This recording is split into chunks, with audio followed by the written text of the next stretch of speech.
ಓಂ ಹ್ರೀಂ ಭೈರವಿ ಕ್ಲಾಂ ಹ್ರೀಂ ಸ್ವಾಹ. ನಮಸ್ಕಾರ.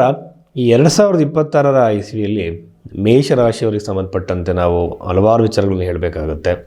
ಮೇಷರಾಶಿಗೆ ಸಾಡೆ ಸಾತಿಗೆ ಸಂಬಂಧಪಟ್ಟಂತೆ ಸಮಸ್ಯೆಗಳ ಬಗ್ಗೆ ಬಹಳಷ್ಟು ಜನ ಕೇಳ್ತಾ ಇರ್ತಾರೆ. ಸರ್, ಸಾಡೆ ಸಾತಿ ನಡೀತಿದೆಯಾ, ನನಗೇನು ಸಮಸ್ಯೆ ಆಗ್ಬೋದು ಅಂತೇಳಿ. ಇಲ್ಲಿ ಏನಂದರೆ, ಸಾಡೆ ಸಾತಿ ಒಂದೇ ಅಂತಲ್ಲ, ಬಹಳಷ್ಟು ವಿಚಾರಗಳ ಬಗ್ಗೆ ನಾವು ಮಾತಾಡೋಣ.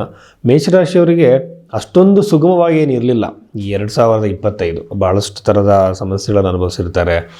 ವೈವಾಹಿಕ ಜೀವನದಲ್ಲಾಗಿರ್ಬೋದು, ಮದುವೆ ಫಿಕ್ಸ್ ಆಗದಲ್ಲೇ ಇರ್ಬೋದು, ವೈವಾಹಿಕ ಜೀವನಕ್ಕೆ ಸಂಬಂಧಪಟ್ಟಂತೆ ಆದಮೇಲೆ ಪ್ರಾಪರ್ಟಿ ರಿಲೇಟೆಡ್ ಇಶ್ಯೂಸ್ಗಳಾಗಿರ್ಬೋದು, ಸಾಲದ ಬಾಧೆ ಆಗಿರ್ಬೋದು, ಕೆಲಸದಲ್ಲೂ ಕೂಡ ಒಂದು ಸ್ಟೆಬಿಲಿಟಿ ಇಲ್ಲದೆ ತೊಂದರೆನ ಅನುಭವಿಸಿರ್ತಾರೆ.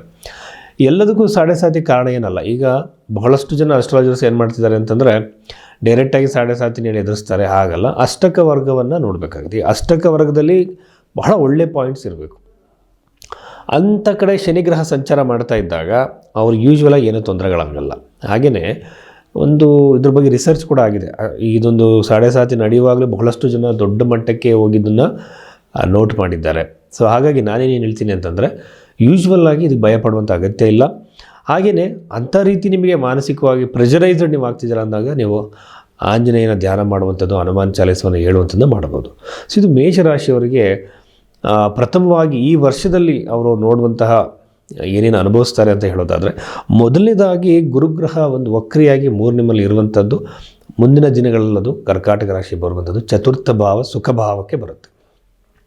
ನಾನು ಯೂಶ್ವಲಾಗಿ ಫಾಲೋ ಮಾಡುವಂಥದ್ದು ಮಂತ್ರೇಶ್ವರ ರಚಿತವಾದಂತಹ ಫಲದೀಪಿಕಾ ಗ್ರಂಥದ ಆಧಾರವಾಗಿ ಮಾತಾಡ್ತೀನಿ. ಕೆಲವರು ಸುಮ್ಮನೆ ನಂಬರ್ಗಳ ಬಗ್ಗೆ ಮಾತಾಡ್ತಾರೆ, ಜೆಮ್ ಸ್ಟೋನ್ಸ್ ಬಗ್ಗೆ, ನ್ಯೂಮರಾಲಜಿ ಬಗ್ಗೆ, ಆಮೇಲೆ ಕರುಂಗುಲಿ ಮಾಲ, ಏನೇನೋ ಮ್ಯಾಜಿಕಲ್ ರೆಮಿಡಿ ಅಂತ ಯಾವುದೂ ಇರಲ್ಲ.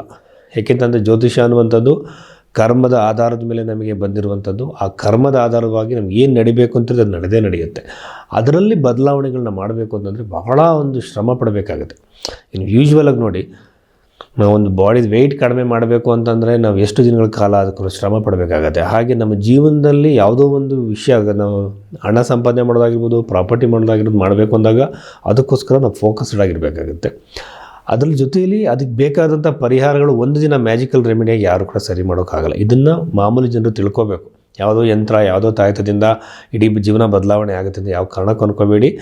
ಜ್ಯೋತಿಷ್ಯ ಕೆಲಸ ಏನು ಅಂತಂದರೆ, ನಿಮ್ಮ ಜೀವನದಲ್ಲಿ ಇಂತಿಂಥ ಘಟನೆಗಳು ಈ ಟೈಮ್ ಪೀರಿಯಡಲ್ಲಿ ನಡೆಯುತ್ತೆ ಅಂತ ಹೇಳುವಂಥದ್ದು. ಸೊ ಈ ವರ್ಷದನ್ನು ನಾವು ಗಮನಿಸಿದಾಗ ಮೇಷರಾಶಿಯವರಿಗೆ ಪ್ರಾಪರ್ಟಿ ಮಾಡುವಂತಹ ಅವಕಾಶಗಳು, ಯೋಗಗಳು 100% ಕ್ರಿಯೇಟ್ ಆಗುತ್ತೆ. ಸೊ ಪ್ರಾಪರ್ಟಿನ ಕ್ರಿಯೇಟ್ ಮಾಡ್ತಾರೆ, ತಗೊಳ್ಳುವಂಥ ಪ್ಲ್ಯಾನ್ಸ್ ಇರುತ್ತೆ, ಅದು ಎಕ್ಸಿಕ್ಯೂಟ್ ಮಾಡುವಂಥ ಒಂದು ಸಂದರ್ಭ.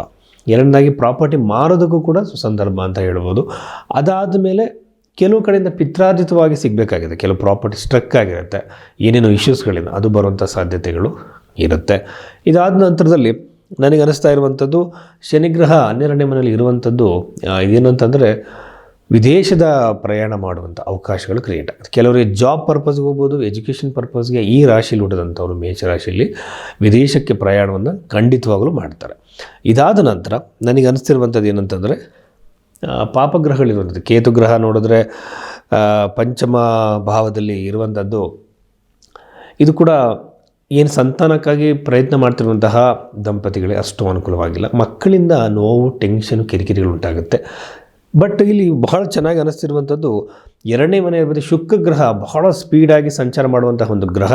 ಅಲ್ಲಿದ್ದಂತಹ ಕಳತ್ರಕಾರಕನ ಅಂತ ಏನು ಹೇಳ್ತೀವಿ, ಈ ಪ್ಲ್ಯಾನೆಟಿನ ಒಂದು ಇದು ಅವರಿಗೆ ಅದ್ಭುತವನ್ನು, ಹಣಕಾಸಿನ ಅಭಿವೃದ್ಧಿಯನ್ನು ತಂದುಕೊಡುತ್ತೆ.